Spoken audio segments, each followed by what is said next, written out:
Bapak Ibu, saudara-saudari yang dikasihi oleh Tuhan, marilah kita mendasari ibadah kita pada hari ini di dalam satu pengakuan bahwa pertolongan kita datangnya dari Tuhan yang menciptakan langit dan bumi, yang dengan kasih setianya tidak pernah meninggalkan segala ciptaan tangannya.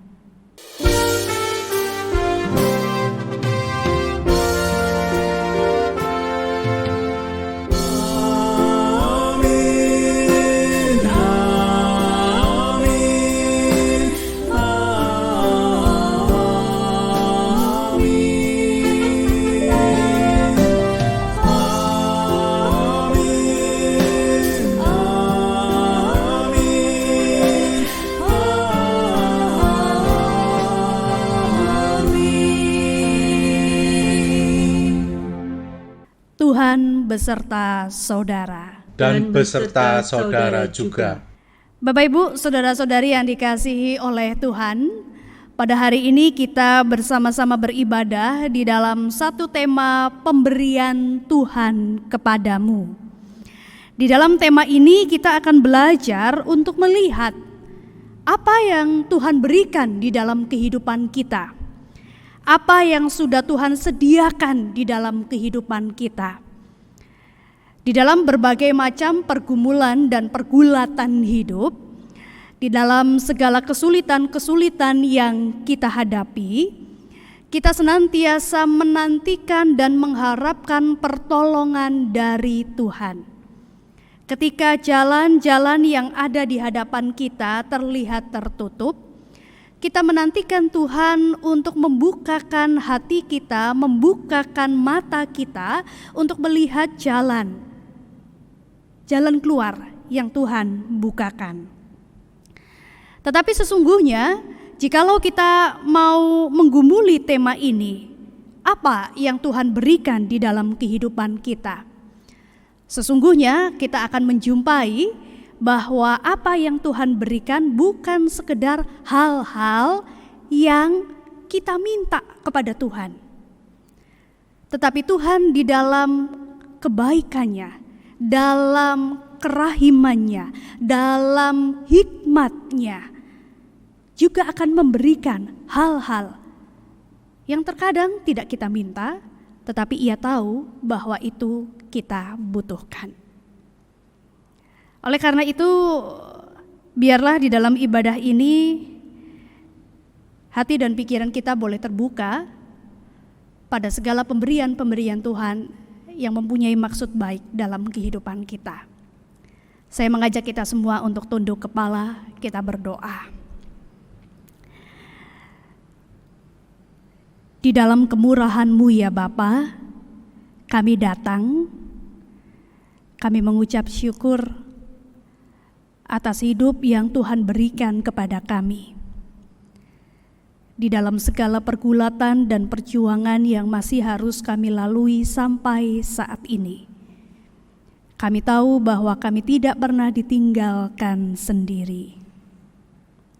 Di saat ini ya Tuhan, kami mau merenungkan segala pemberian-pemberian baik yang mau Tuhan nyatakan di dalam kehidupan kami. Kami sadari, kami memikirkan di tengah-tengah perjuangan dan pergulatan hidup, jalan keluar dalam pemikiran-pemikiran kami.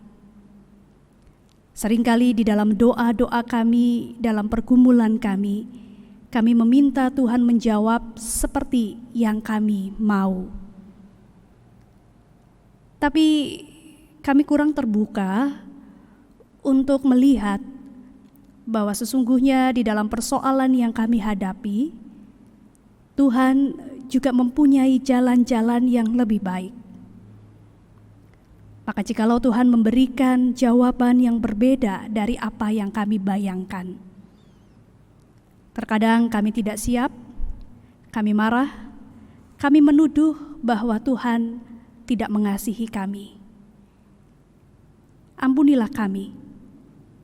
Kami sadar kami butuh waktu dan kami membutuhkan tuntunan dari kuasa Roh Kudus untuk melihat maksud pemberian Tuhan yang baik itu bagi hidup kami.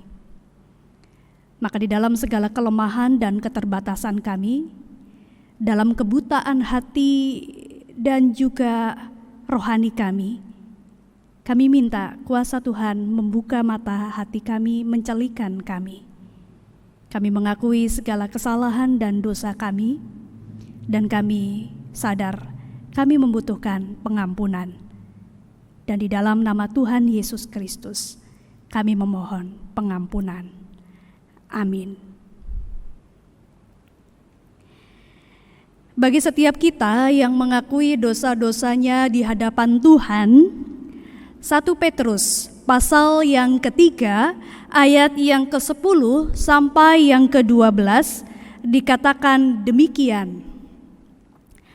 Siapa yang mau mencintai hidup dan mau melihat hari-hari baik, ia harus menjaga lidahnya terhadap yang jahat dan bibirnya terhadap ucapan-ucapan yang menipu. Ia harus menjauhi yang jahat dan melakukan yang baik. Ia harus mencari perdamaian dan berusaha mendapatkannya. Sebab mata Tuhan tertuju kepada orang-orang benar dan telinganya kepada permohonan mereka yang minta tolong. Tetapi wajah Tuhan menentang orang-orang yang berbuat jahat. Demikianlah berita anugerah dari Tuhan. Syukur kepada Allah.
Mari kita menundukkan kepala sebelum membaca dan juga merenungkan firman Tuhan. Tuhan yang Maha Kasih, saat ini kami siap untuk membaca dan merenungkan firman Tuhan. Tolonglah kami agar hati dan pikiran kami dapat tenang, sehingga ketika firman Tuhan dikatakan, kami siap membuka diri kami dan membiarkan firman Tuhan berbicara. Dan kami dapat merefleksikannya di dalam kehidupan yang kami jalani. Berkata-katalah, Di dalam nama Tuhan Yesus Kristus kami berdoa. Amin. Pembacaan Alkitab diambil dari kitab Keluaran pasal yang ke-16. Ayatnya yang kedua hingga ayat yang keempat. Kemudian dilanjutkan kembali ayat yang ke-9 hingga ayat 15. Keluaran pasal 16 ayat yang kedua sampai yang keempat, lanjutkan ayat yang ke-9 hingga ayat yang ke-15. Di padang gurun itu bersungut-sungutlah segenap jemaat Israel kepada Musa dan Harun, dan berkata kepada mereka, kalau kami mati tadinya di tanah Mesir oleh tangan Tuhan, ketika kami duduk menghadapi kuali berisi daging dan makan roti sampai kenyang. Sebab kamu membawa kami keluar ke padang gurun ini untuk membunuh seluruh jemaah ini dengan kelaparan. Lalu berfirmanlah Tuhan kepada Musa, sesungguhnya aku akan menurunkan dari langit hujan roti bagimu. Maka bangsa itu akan keluar dan memungut tiap-tiap hari sebanyak yang perlu untuk sehari, supaya mereka kucoba apakah mereka hidup menurut hukumku atau tidak. Kata Musa kepada Harun, katakanlah kepada segenap jemaah Israel, marilah dekat ke hadapan Tuhan, sebab Ia telah mendengar sungut-sungutmu. Dan sedang Harun berbicara kepada segenap jemaah Israel, mereka memalingkan mukanya ke arah padang gurun. Maka tampaklah kemuliaan Tuhan dalam awan. Lalu berfirmanlah Tuhan kepada Musa, aku telah mendengar sungut-sungut orang Israel. Katakanlah kepada mereka, pada waktu senja kamu akan makan daging, dan pada waktu pagi kamu akan kenyang makan roti. Maka kamu akan mengetahui bahwa akulah Tuhan Allahmu. Pada waktu petang datanglah berduyun-duyun burung puyuh yang menutupi perkemahan itu. Dan pada waktu pagi terletaklah embun sekeliling perkemahan itu. Ketika embun itu telah menguap, tampaklah pada permukaan padang gurun sesuatu yang halus, sesuatu yang seperti sisik, halus seperti embun beku di bumi. Ketika orang Israel melihatnya, berkatalah mereka seorang kepada yang lain, apakah ini? Sebab mereka tidak tahu apa itu. Tetapi Musa berkata kepada mereka, inilah roti yang diberikan Tuhan kepadamu menjadi makananmu. Demikianlah pembacaan firman Tuhan. Bapak Ibu, saudara-saudari yang dikasihi oleh Tuhan, mungkin Anda tahu rasanya saat terlambat makan beberapa jam. Atau mungkin Anda tahu bagaimana rasanya ketika Anda melewatkan jam makan karena masih sibuk dengan urusan-urusan yang tidak bisa ditinggalkan.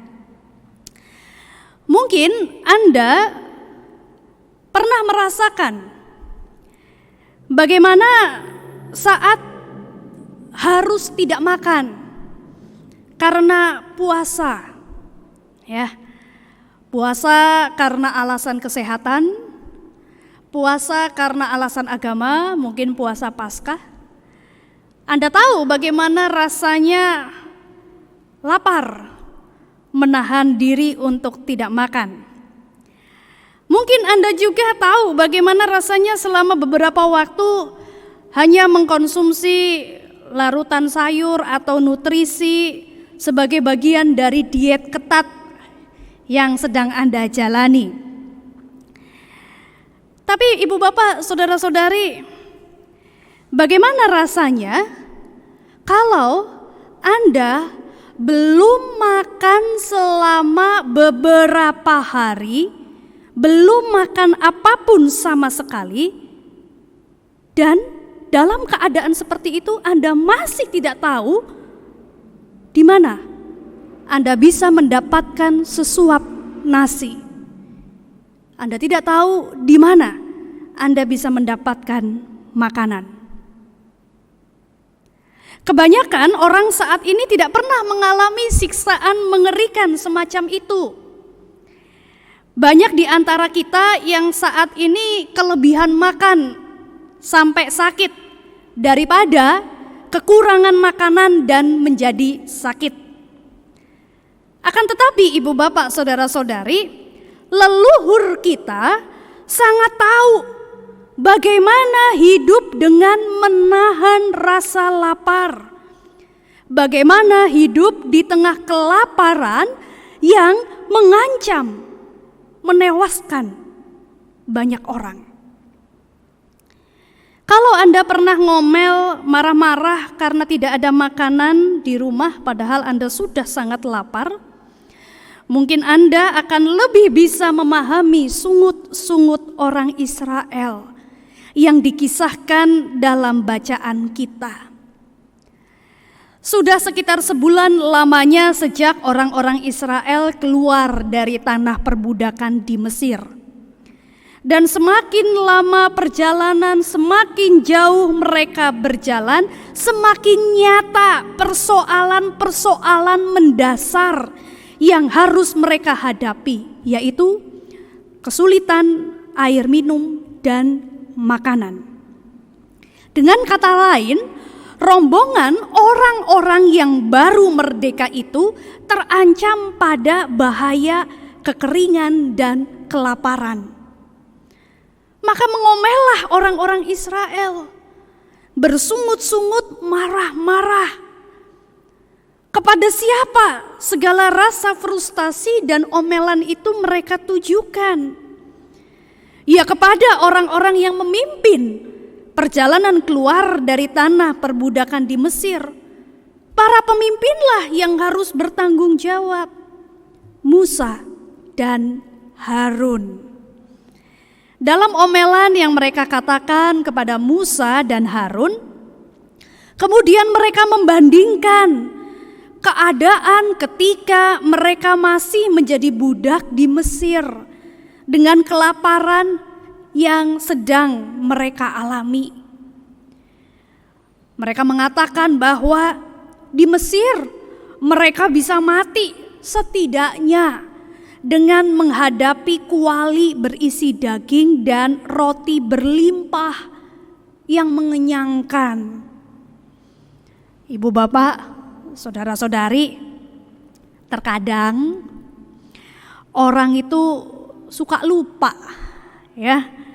Lupa dengan segala kesulitan yang pernah terjadi di masa lampau dan melihat segala kesulitan yang sudah lewat itu sebagai sesuatu yang ringan, yang kecil saja dibandingkan dengan kesulitan lain yang sedang dihadapi sekarang di masa kini. Mari kita coba bandingkan. Apakah waktu orang Israel hidup dalam perbudakan di Mesir dengan segala penindasan, dengan segala sistem kerja paksa yang kejam, yang tidak adil, yang harus dilakukan oleh orang-orang Israel, upaya membunuh setiap bayi laki-laki yang lahir dari orang Israel. Kita tahu kisah Musa dilahirkan. Ada 2 orang bidan yang disokok untuk membantu persalinan perempuan-perempuan Israel. Kalau ketahuan bayinya laki-laki, maka harus dibunuh. Tapi 2 bidan itu tidak mau. Maka selamatlah anak laki-laki yang dilahirkan dari perempuan-perempuan Israel. Nah, ketika Raja Firaun melihat hal itu, apa yang ia lakukan? Dia memerintahkan semua anak laki-laki dari orang-orang Israel dilempar ke sungai Nil. Apakah keadaan itu lebih ringan daripada keadaan yang sedang dikeluhkan oleh orang Israel saat itu? Bukankah dulu ketika diperbudakan di Mesir, orang-orang Israel itu berdoa, menangis, berseru-seru kepada Tuhan minta dibebaskan. Hingga akhirnya Tuhan mengutus Musa memimpin Israel keluar dari Mesir. Bapak, Ibu, saudara-saudari, jika kita mau membandingkan dua keadaan itu, masa diperbudakan di Mesir dengan kelaparan pasca pembebasan sebagai budak, mana sih yang lebih berat? Mana ibu bapak yang Anda pilih? Hidup dalam ketertindasan sebagai budak tapi punya makanan, atau menjadi manusia bebas tapi kelaparan? Pilih mana ibu bapak? Mana yang mau kita pilih? Saya rasa kita tidak mau memilih kedua-duanya. Dan dengan jujur kita mestinya mengatakan, ya, keadaan keduanya sama-sama tidak mudah. Dulu susah setengah mati, tapi sekarang kelaparan yang ada di hadapan orang-orang Israel juga bukan perkara ringan. Dalam omelan yang disampaikan oleh orang Israel, bagaimana tanggapan Tuhan? Ayat 4 tertulis, lalu berfirmanlah Tuhan kepada Musa, sesungguhnya aku akan menurunkan dari langit hujan roti bagimu. Maka bangsa itu akan keluar dan memungut tiap-tiap hari sebanyak yang perlu untuk sehari, supaya mereka kucoba apakah mereka hidup menurut hukumku atau tidak. Ibu bapak, saudara-saudari, tidak nampak jelas apakah Tuhan marah atau tidak. Tapi yang pasti Tuhan menanggapi persoalan utama yang diungkapkan orang-orang Israel. Apa? Kelaparan. Keadaan kelaparan itu adalah kenyataan yang harus diakui, bukan disangkal. Karena itu kelaparan pada orang Israel harus diatasi. Dan Tuhan menanggapi dengan memberikan hujan roti setiap hari hingga mencukupkan kebutuhan makan mereka. Bahkan kemudian janji itu diperbaharui di ayat 12, bahwa di senja hari mereka akan makan daging dan di waktu pagi kamu akan kenyang makan roti. Ketika roti itu Tuhan berikan, orang-orang Israel pun tidak langsung mengerti sebab mereka belum pernah lihat, belum pernah tahu roti mana. Di pagi hari ketika embun menguap, orang Israel melihat padang gurun ini kok tertutup sesuatu. Bentuknya seperti sisik, halus seperti embun beku di bumi. Mereka saling bertanya satu sama lain, apa ini? Musa lah yang kemudian menjelaskan, inilah roti yang diberikan Tuhan kepadamu menjadi makananmu. Itulah pemberian Tuhan untuk memelihara kehidupan orang Israel. Apa yang diberikan oleh Tuhan perlu dikelola dengan baik. Sejarah kelaparan selama ribuan tahun mengajarkan bagaimana satu kesalahan kecil dalam pengelolaan waktu tanam dan menyimpan Atau keadaan yang buruk bisa menjadi hukuman mati bagi satu keluarga atau bahkan satu desa sekaligus. Pada masa lalu, kalau Anda salah perhitungan untuk menanam, atau hujan lebat turun menghancurkan panen, atau perampok datang menjarah kambing ternak pada masa lampau, maka itu berarti Anda dan keluarga akan terancam kelaparan sampai mati. Karena itu perlu pengelolaan yang baik untuk dapat bertahan hidup. Supaya ku coba apakah mereka hidup menurut hukumku atau tidak. Begitu perkataan Tuhan kepada Musa. Tuhan memberikan aturan kepada orang-orang Israel. Tujuannya agar orang Israel belajar mencukupkan diri dan mengelola apa yang ada dengan bijak. Setiap orang Israel diatur boleh mengambil roti mana itu setiap hari sesuai kebutuhan keluarganya. Satu orang dihitung kebutuhannya segomer atau 1/10 eva, itu kurang lebih hitungannya satu orang 3,6 liter. Nah, jika mengambil lebih sampai tersisa untuk besok, itu nggak akan ada gunanya. Roti mana itu akan berulat lalu mengeluarkan bau yang busuk. Namun di hari Sabat, pada waktu hari perhentian, di mana mereka tidak bisa bekerja mengumpulkan roti mana, ajaibnya kebutuhan roti mereka tetap tercukupi. Bapak, Ibu, saudara-saudari, apakah kelaparan juga menjadi situasi krisis kita saat ini? Ya. Dan keadaan itu membutuhkan tanggapan. Mungkin kita yang mengikuti ibadah ini tidak kekurangan makan.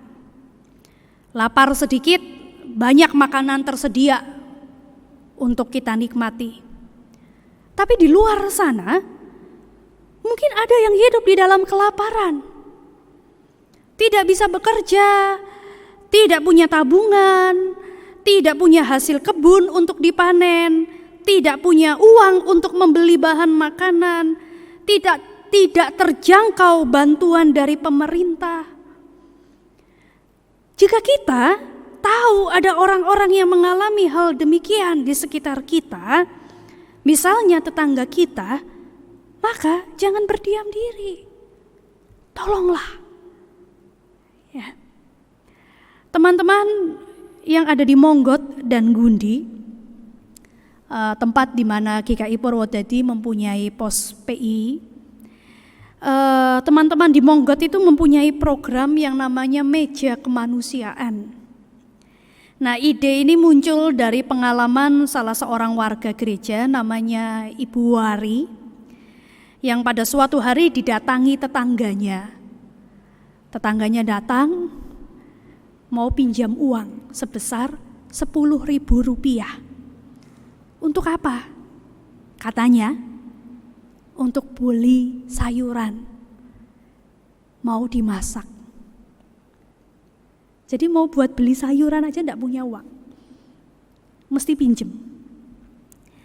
Nah, melihat kenyataan ada kebutuhan orang yang kesulitan untuk memenuhi kebutuhan makan, maka kemudian digagaslah meja kemanusiaan di depan rumah Ibu Wari. Nah, di meja kemanusiaan ini kemudian disediakan sekian puluh paket sayuran, bahan-bahan mentah. Terkadang juga ada snack dan makanan jadi untuk orang-orang yang membutuhkan. Sejak jam 5 pagi, ya, siapa saja yang membutuhkan bisa mengambil sesuatu sesuai dengan keperluannya. Nah, ternyata kemudian ide ini diketahui oleh teman-teman tetangga-tetangga di daerah desa sekitar Monggot situ, yang kemudian ikut membantu dengan menyumbangkan dana. kebutuhan bahan, hingga kegiatan ini bisa dilakukan kemarin selama PPKM bagi orang-orang sekitar yang kesusahan. Apakah situasi yang membutuhkan tanggapan saat ini hanya krisis karena kebutuhan makanan saja? Oh tidak. Saat ini banyak juga orang-orang yang kelaparan, dalam tanda kutip, kelaparan akan perhatian yang tulus, kelaparan akan relasi persahabatan, kelaparan akan cinta kasih. Lebih-lebih di tengah situasi yang sulit dan terasa menekan seperti sekarang. Sebagian orang menjadi sedih, murung, sebagian lagi frustasi, marah-marah, terlihat apatis, acuh, seperti tidak mau terlibat dengan sekitarnya. Sebagian lagi mencoba mengalihkan pada hal-hal lain seperti bermain game online, kemudian menjadi kecanduan atau tenggelam dalam dunia maya, dalam media sosial. Menghadapi orang-orang yang seperti ini memang kadang-kadang tidak mudah, sulit. Tapi mungkin kita perlu belajar mendengar seperti Tuhan yang mampu menangkap kebutuhan mendasar yang disampaikan oleh umatnya sekalipun dalam sungut-sungut, omelan-omelan. Dan Tuhan menanggapi, pertama-tama menanggapi apa yang menjadi kebutuhan umatnya. Nah, maukah kita belajar mendengarkan apa yang dirasakan dan menjadi kebutuhan, misalnya anak-anak kita yang mungkin sedang kesepian dan frustasi karena tidak bisa bertemu dengan teman-temannya. Apakah kita mau belajar mendengarkan rasa putus asa, frustasi dari pasangan kita yang tidak bisa mendapatkan uang, tidak bisa memenuhi tanggung jawab menafkahi keluarga karena dia juga mengalami kesulitan dalam pekerjaannya terhenti. Nah, belajarlah untuk mendengarkan. Dan belajarlah juga untuk terbuka. Ibu bapak, saudara-saudari, namun ada hal lain yang juga perlu kita ingat. Bahwa jikalau Allah kemudian menanggapi kebutuhan umatnya, Tuhan Allah juga mengajar umatnya untuk belajar menata diri, mengelola hidupnya dengan benar. Tuhan tidak tutup mata pada apa yang kita perlukan. Tapi Tuhan juga tahu suatu hal lain yang penting bagi kita, yaitu kita perlu mengelola dan menata hidup. Ketika yang mendasar Tuhan berikan cukup. Tuhan mau mengajar kita bahwa pemberian Tuhan akan cukup kalau kita bisa mengelolanya. Seperti roti mana yang jika dikelola dengan benar seperti perkataan Tuhan, maka keperluan orang Israel akan cukup. Kita pun belajar untuk mengelola pemberian Tuhan. Berkat berupa materi tidak akan pernah cukup jika tidak bisa dikelola dengan baik. Dengan rasa syukur yang sedikit, jika dikelola dengan baik, akan mencukupi bukan hanya untuk diri sendiri, bahkan bisa juga untuk orang lain. Sebaliknya, banyak sekalipun jika tidak disyukuri dan tidak dikelola dengan baik, tidak akan pernah cukup untuk diri sendiri, apalagi untuk orang lain. Roti mana atau pemberian yang Tuhan berikan kepada kita bukan hanya materi, tapi juga hidup dengan segala dinamikanya, dengan pekerjaan atau kalau untuk anak-anak ya tugas-tugas sekolah ya dengan pendidikannya. Tuhan juga memberikan kepada kita relasi-relasi yang mana itu semua memerlukan tanggung jawab dan komitmen untuk mengelola dan menatanya.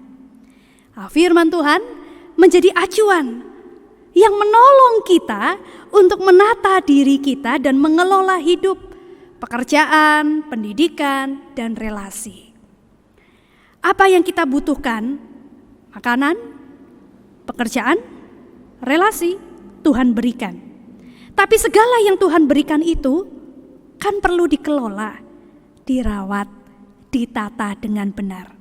Dan Tuhan memberikan firman, perkataannya sebagai pedoman yang menolong kita untuk dapat mengelola segala pemberian Tuhan pada kita. Maka benarlah apa yang difirmankan, bahwa manusia hidup bukan dari roti saja, tetapi manusia hidup dari segala yang diucapkan Tuhan.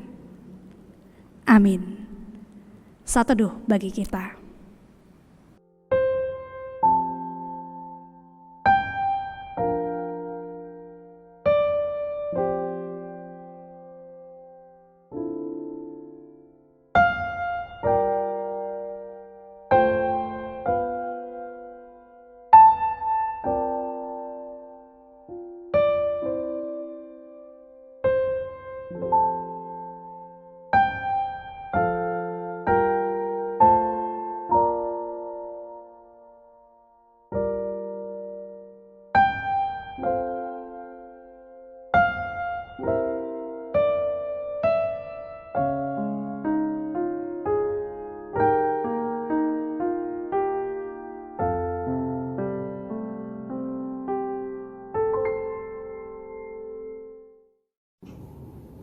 Marilah bersama dengan umat Allah di segala masa dan tempat, kita mengikrarkan pengakuan iman kita menurut pengakuan iman rasuli.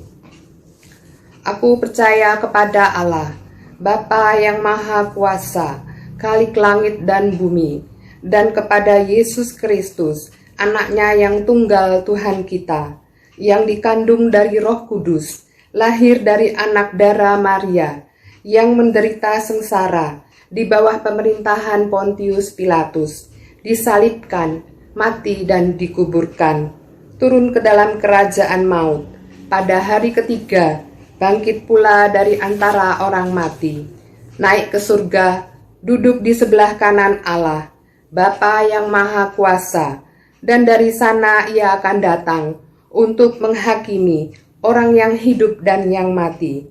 Aku percaya kepada Roh Kudus, gereja yang kudus dan am, persekutuan orang kudus, pengampunan dosa, kebangkitan orang mati, dan hidup yang kekal. Amin. Bapak, Ibu, saudara-saudari yang dikasihi oleh Tuhan, saya mengajak kita semua untuk menyatukan hati, menundukkan kepala, berdoa bersama. Tuhan, kami datang ke hadirat-Mu di waktu doa ini. Kami ingin bersama-sama berseru kepada Engkau, menjadi juru syafaat bagi saudara-saudara kami yang sedang ada di dalam pergumulan, ataupun juga dalam tantangan dan kesulitan yang menjadi pergumulan kami bersama. Pandemi COVID yang saat ini melanda seluruh dunia dan lebih-lebih di Indonesia, kami mohon pimpinan dan penyertaan dari Tuhan,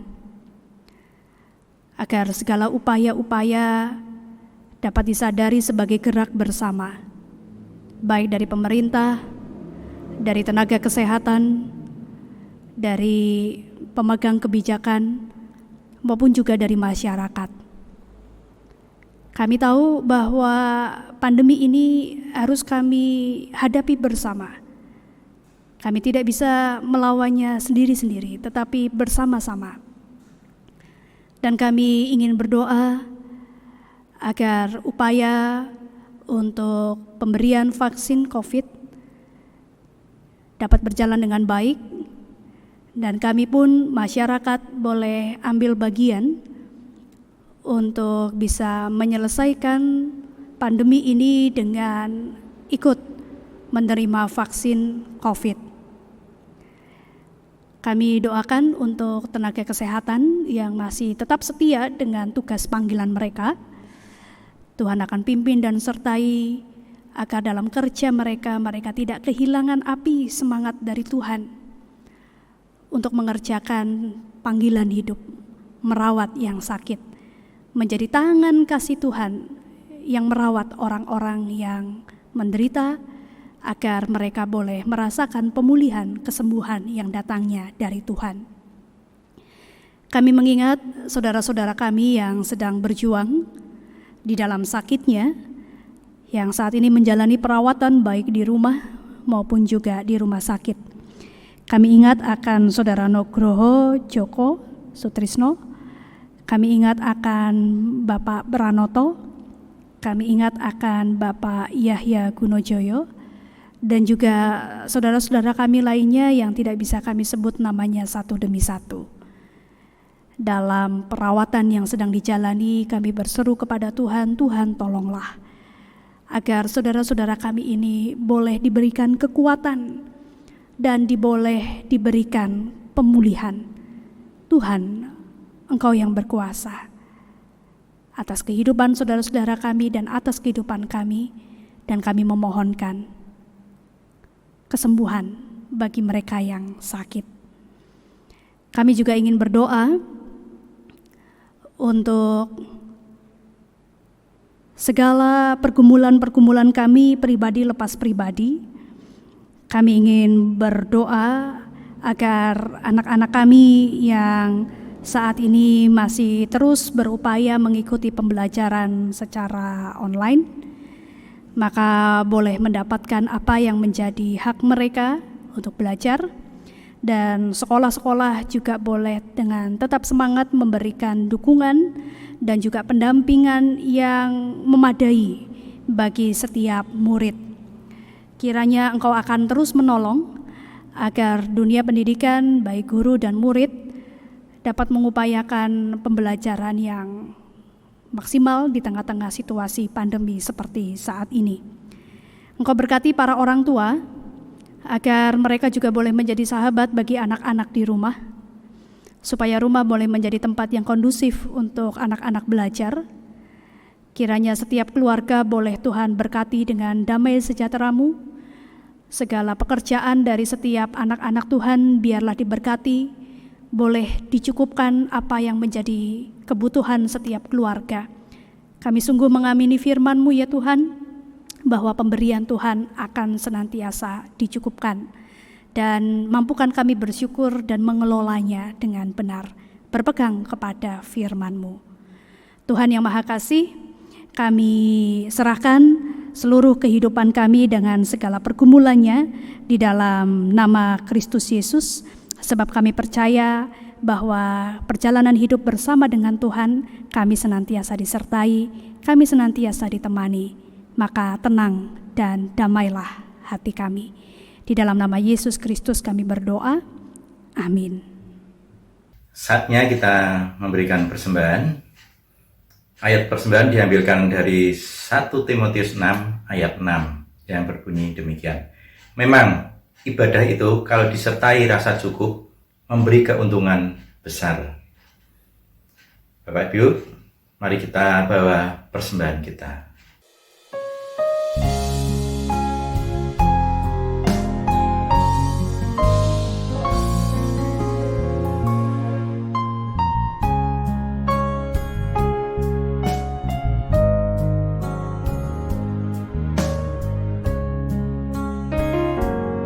Ambillah hati serta asaku, juga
Bapak dan Ibu, dimohon untuk bangkit berdiri.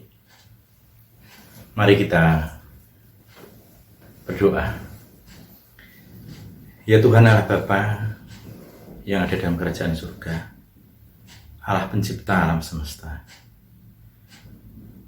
Pada pagi hari ini ya Tuhan, kami datang kembali kepadamu dengan penuh rasa syukur kami ya Tuhan, atas segala berkat-berkat-Mu yang telah Kau curahkan pada kami dalam hari lepas hari.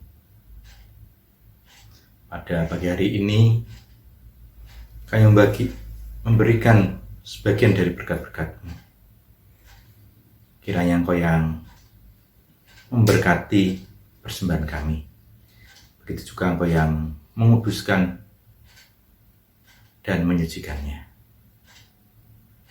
Kami juga berdoa untuk penatua, pengelola keuangan di tempat ini. Kiranya Engkau yang selalu senantiasa memberkatinya. Bapa dalam surga, kami juga berdoa untuk rekan-rekan kami, teman-teman kami, sahabat-sahabat kami yang saat ini dalam kesulitan pada masa-masa PPKM ini. Engkau yang akan selalu senantiasa melimpahkan segala berkat-berkat-Mu dan mencurahkan segala berkat-berkat-Mu dan mencukupkan semua keperluan mereka. Tuntun dan sertailah kami dalam setiap pekerjaan-pekerjaan kami. Di dalam nama Tuhan Yesus Kristus, kami telah berdoa. Amin.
Pergilah, nyatakanlah kasih Kristus kepada dunia. Kami menyatakan kasih Kristus pada dunia. Jadilah sahabat sesama. Sebab kami rindu mempersaksikan Kristus, Terpujilah Allah Bapa, Anak, dan Roh Kudus. yang tidak pernah memisahkan kami dari kasih-Nya, sekarang dan selama-lamanya. Terimalah berkat dari Tuhan. Tuhan memberkati engkau dan melindungi engkau.